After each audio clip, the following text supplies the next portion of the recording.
So this is yeah, definitely my favourite bike at the moment. Cool, the frame I've had for about 20 years in various guises. But yeah, beginning of this year I decided to turn it into a single speed. I've never had a single speed bike before. The only problem with it is well, you can't see, there's vertical dropouts, which means I couldn't adjust the tension on the chain. But I bought one of these things and it seems to do the job quite nicely. There's 53 on the front and a 17 on the back, and it's good. I don't know, it feels comfortable at about, I don't know, 19, 20 miles an hour, something like that.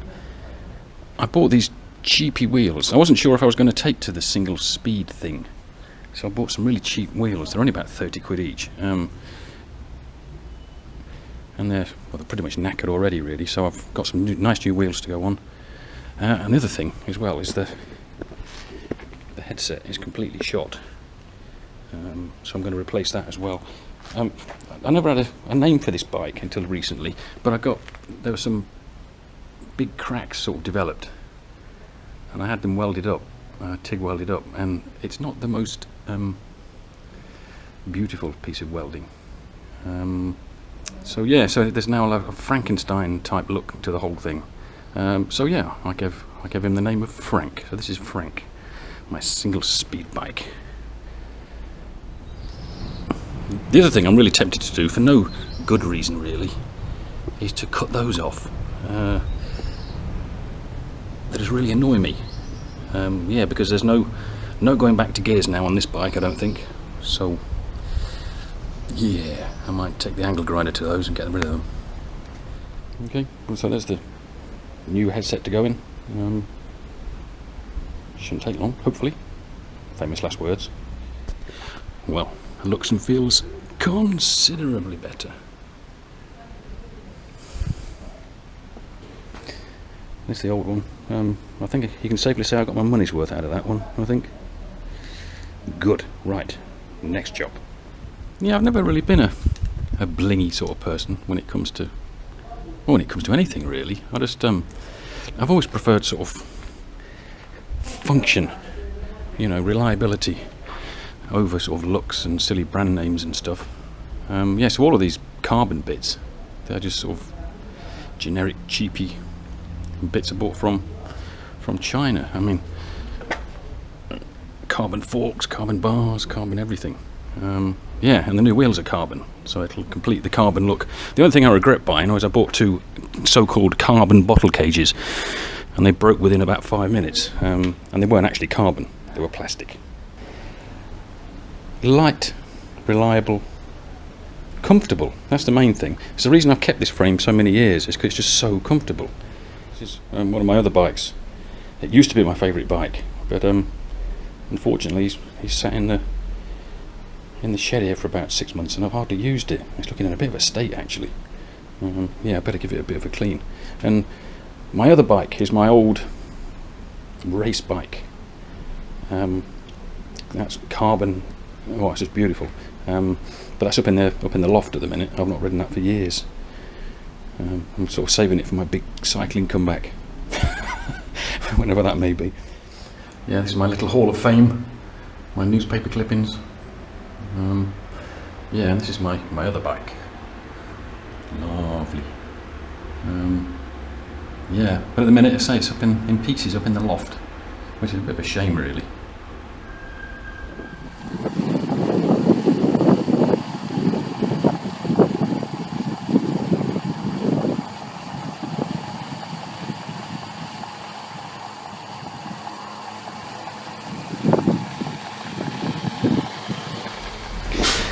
Absolute catastrophe. I'm still waiting for my new wheels to arrive, and I was out riding my lovely bike a couple of days ago, and I was, I don't know, about 5 minutes from home, and the pedals started feeling very odd indeed. It just got me home, and when I got it home I realised that something catastrophic had happened. Yes.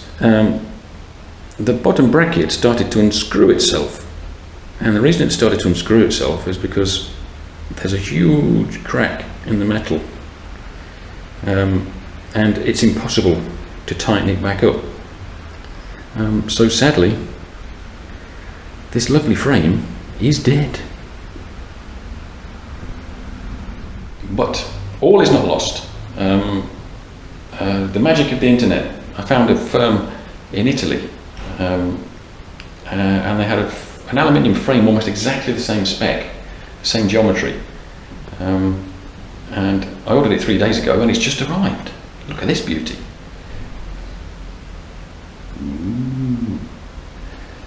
And it's actually a little bit better in a way. It's got sort of track ends, so I don't have to worry about chain tension and stuff. So yeah, it's probably a little bit more sporty. So I'll have to sort of say a sad farewell and to swap everything onto the new one. Oh well.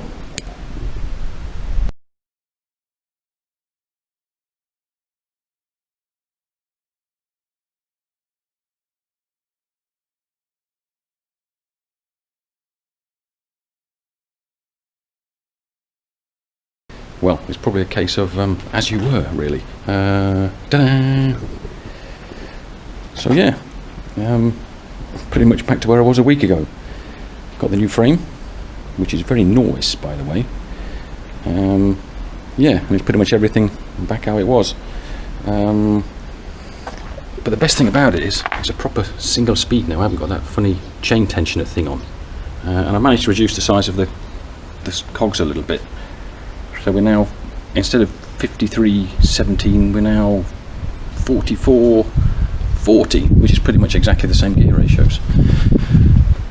So yes, been really busy this week, but I've got a bit of time possibly this afternoon, but definitely tomorrow to get it out and give it a try.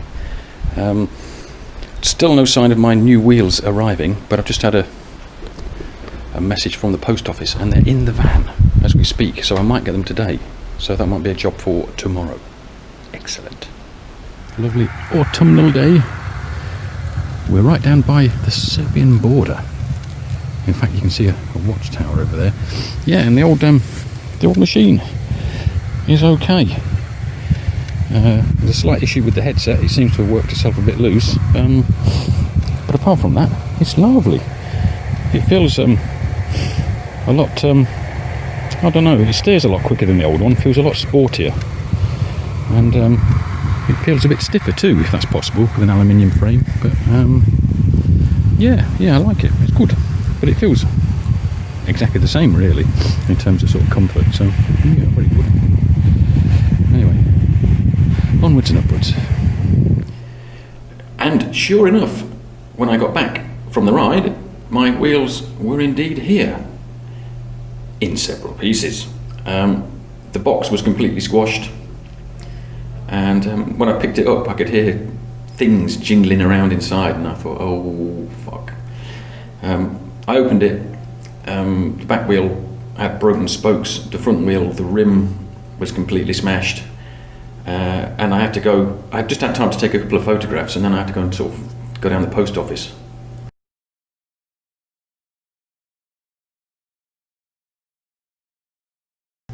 And see what I could do about it. Yeah, a bit disappointed. I've been waiting since the 26th of August for those fucking things. So I'm not impressed. The Hungarian post office, I'm sure it's not their fault, because there was just like 2 carbon wheels put in a cardboard box, for God's sake. But they've been very good about it. They reckon I should be able to get full compensation. But I'm sort of starting the insurance thing at the Chinese end too. So yeah, I won't be getting any new wheels this year by the look of it, but oh well, it's something to look forward to next spring. And to be honest, there's only perhaps another week or 2 left of nice sort of weather riding here, because the winter arrives boom like that. So that's probably it for long rides until sort of February, March really. Disappointed, to say the least. Oh well, etc. Anyway, let's just forget the whole wheel fiasco for a couple of hours. It's a lovely day, as you can see. So yeah, we'll just head off into the wild blue yonder for a couple of hours. See what happens. Well, here we are out on the road. It's bloody windy today, but on this bit I've got a really nice sort of tailwind, so I'm zooming along. The old bike still in one piece is always a good thing. Yeah, I've decided to come out a little bit further today. I'm heading out towards Szekszard. It's got a nice route. There's a nice sort of rolling bit, which is quite good. Sort of stretch the legs a little bit.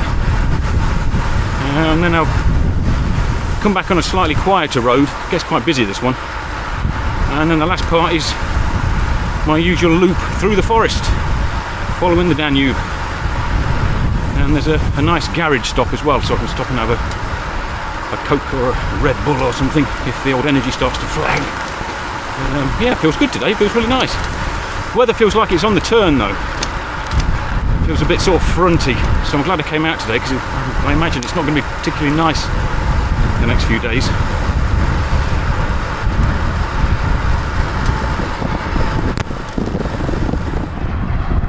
This is the M6 motorway. It's quite a new motorway. It's